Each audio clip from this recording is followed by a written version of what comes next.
ಪಾಕಿಸ್ತಾನದ ವಿರುದ್ಧ ಜಲಾಸ್ತ್ರವನ್ನ ಈಗೇನು ಭಾರತ ಪ್ರಯೋಗಿಸಿದೆ ಆಲ್ರೆಡಿ ಸಿಂಧೂ ನದಿ ನೀರಿನ ಒಂದು ಒಪ್ಪಂದಕ್ಕೆ ತಡೆ ಹಿಡಿದಿದೆ ಈಗಾಗಲೇ. ಸೊ ಈಗ ಕುಡಿಯೋದಕ್ಕೂ ಕೂಡ ಪಾಕಿಸ್ತಾನಕ್ಕೆ ನೀರಿಲ್ಲದೆ ಪರದಾಡ್ತಾ ಇದೆ. ನೀರಿಲ್ಲದೆ ಬತ್ತಿ ಹೋಗ್ಬಿಟ್ಟಿದೆ ಅಲ್ಲಿನ ಪಾಕಿಸ್ತಾನದ ಜೇನಾಬ್ ನದಿ.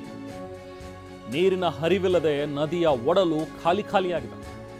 ಪಾಕಿಸ್ತಾನದ ಸಿಯಾಲ್ಕೋಟ್ ಬಳಿ ಇರುವಂತಹ ಜೇನಾಬ್ ನದಿ. ಸೊ ಈಗ ಸದ್ಯಕ್ಕೆ ಸಿಂಧೂ ನದಿ ಒಪ್ಪಂದಕ್ಕೆ ತಡೆ ಹಾಕಿದಾರಲ್ಲ ಭಾರತದಿಂದ.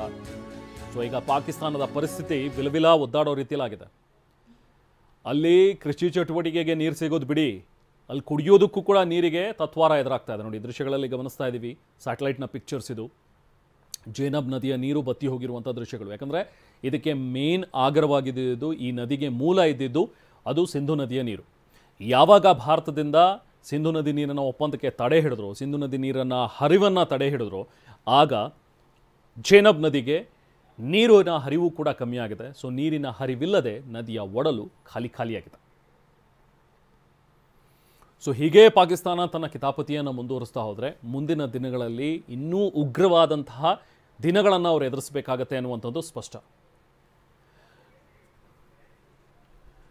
ನೋಡಿ, ಆ ಸ್ಯಾಟಲೈಟ್ನಿಂದ ತೆಗೆದಿರುವಂಥ ಒಂದು ಪಿಕ್ಚರ್ಸ್ ದೃಶ್ಯಗಳಲ್ಲಿ ಗಮನಿಸ್ಬೋದು. 29th ಅಂದರೆ ನಿನ್ನೆ ಏಪ್ರಿಲ್ 29ಕ್ಕೆ ತೆಗೆದಿರುವಂಥ ಒಂದು ಫೋಟೋ ಈ ಭಾಗದಲ್ಲಿ ನೀವು ನೋಡ್ತಾ ಇದ್ರಿ. ಸೊ ಕಂಪ್ಲೀಟ್ ಬರಿದಾಗಿರುವಂಥ ಒಂದು ಜೇನಬ್ ನದಿ. ಮತ್ತೊಂದು 1-2 ದಿನಗಳ ಮುಂಚೆ ತೆಗೆದಿರುವಂಥ ಒಂದು ಫೋಟೋ ಸ್ಯಾಟಲೈಟ್ ಇಮೇಜ್, ಅಲ್ಲಿ ಸ್ವಲ್ಪ ನೀರಿನ ಹರಿವಿರುವಂಥದ್ದನ್ನು ನೋಡ್ತಾ ಇದ್ದೀವಿ. ಬಟ್ ಯಾವಾಗ ನೀರಿನ ಮೂಲವನ್ನೇ ಕಟ್ ಮಾಡಿದ್ರು, ಹರಿಯೋದನ್ನು ನಿಲ್ಲಿಸಿದ್ರು ಸಿಯಾಲ್ಕೋಟ್ನಲ್ಲಿರುವಂಥ ಜೇನಬ್ ನದಿ, ಸೊ ಅದಕ್ಕೀಗ ಒಳಹರಿವು ಇಲ್ದಲೇ ಬಣಗುಡ್ತಾ ಇದೆ.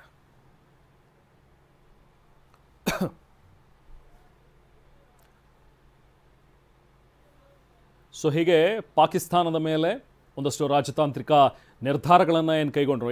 ನೀವು ದೃಶ್ಯಗಳಲ್ಲಿ ನೋಡ್ತಾ ಇದ್ರಿ. ಈಗ ನೋಡಿ, ಈಗ 26ನೇ ತಾರೀಕು ಇದ್ದಂಥ ಒಂದು photo satellite image, same satellite image 26ನೇ ತಾರೀಕು ಏನು ತೆಗೆದಿದ್ರು, ಆಗ ನೀರು ಇದ್ದಿದ್ದು ಜೇನಬ್ ನದಿಯಲ್ಲಿ.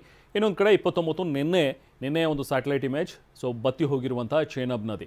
ಸೊ ಹೀಗೆ ಒಂದೊಂದೇ ಹೆಜ್ಜೆಯಾಗಿ ಪಾಕಿಸ್ತಾನಕ್ಕೆ ಹೊಡೆತ ಕೊಡ್ತಾ ಇರುವಂಥ ಭಾರತ. ಈಗಲಾದರೂ ಪಾಕಿಸ್ತಾನ ಬುದ್ಧಿ ಕಲೀಲಿಲ್ಲ ಅಂತ ಹೇಳಿದ್ರೆ ಖಂಡಿತವಾಗ್ಲೂ ಮುಂದಿನ ದಿನಗಳಲ್ಲಿ ಇನ್ನಷ್ಟು ಘೋರವಾದಂಥ ದಿನಗಳು ಪಾಕಿಸ್ತಾನಕ್ಕೆ ಎದುರಾಗತ್ವೆ.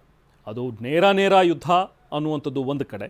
ಸೊ ಈ ಥರದ ಒಂದಷ್ಟು ರಾಜತಾಂತ್ರಿಕ ನಿರ್ಧಾರಗಳೇನಿತ್ತಲ್ಲ, ಟ್ರೇಡಿಂಗ್, ಈ ಎರಡೂ ದೇಶಗಳ ನಡುವೆ ಇದ್ದಂಥ ನಮ್ಮ ವ್ಯಾಪಾರ ವಹಿವಾಟು, ಅದನ್ನು ಬ್ರೇಕ್ ಮಾಡಿ ಅಟಾರಿ ಗಡಿಯನ್ನು ಕ್ಲೋಸ್ ಮಾಡಿರುವಂಥದ್ದು, ಜೊತೆಗೆ ಯಾರೆಲ್ಲ ವೀಸಾ ತೊಗೊಂಡು ಇಲ್ಲಿಗೆ ಬಂದಿದ್ದೀರಿ ಅಥವಾ ಯಾರೆಲ್ಲ ಅಕ್ರಮವಾಗಿ ನುಸುಳುಕೊರಿದ್ದಾರೆ ಅಂಥವರೆಲ್ಲರನ್ನೂ ಕೂಡ ಗುರುತಿಸಿ ವಾಪಸ್ ಕಳಿಸ್ತಾ ಇರುವಂಥದ್ದು, ಇದೆಲ್ಲವೂ ಕೂಡ ಒಂದು ಹಂತದಲ್ಲಿ ಪೆಟ್ಟು ಕೊಟ್ಟಿದೆ ಈಗ ಪಾಕಿಸ್ತಾನಕ್ಕೆ.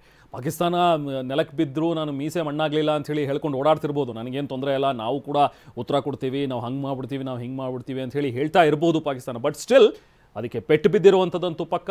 ಜೊತೆಗೆ ಅದರ ಒಂದು ಸೇನೆಯ ನಿಯೋಜನೆ ಏನಾಗ್ತಿದೆಯಲ್ಲ ಗಡಿಯಲ್ಲಿ, ಅದನ್ನೆಲ್ಲವನ್ನೂ ಕೂಡ ಗಮನಿಸಿದ್ರೆ ಹೆದರಿದೆ ಈಗ ಸದ್ಯಕ್ಕೆ ಪಾಕಿಸ್ತಾನ. ಯಾಕಂದರೆ ಭಾರತದಿಂದ ಯಾವಾಗ ಬೇಕಾದ್ರೂ ನಮ್ಮ ಮೇಲೆ ಅಟ್ಯಾಕ್ ಆಗ್ಬೋದು ಅನ್ನುವಂಥ ಒಂದು ಪರಿಸ್ಥಿತಿಯಲ್ಲಿ, ಆ ಒಂದು ಸಿಚುವೇಷನ್ನಲ್ಲಿ ಈಗ ಸದ್ಯಕ್ಕೆ ಪಾಕಿಸ್ತಾನ ಇದೆ.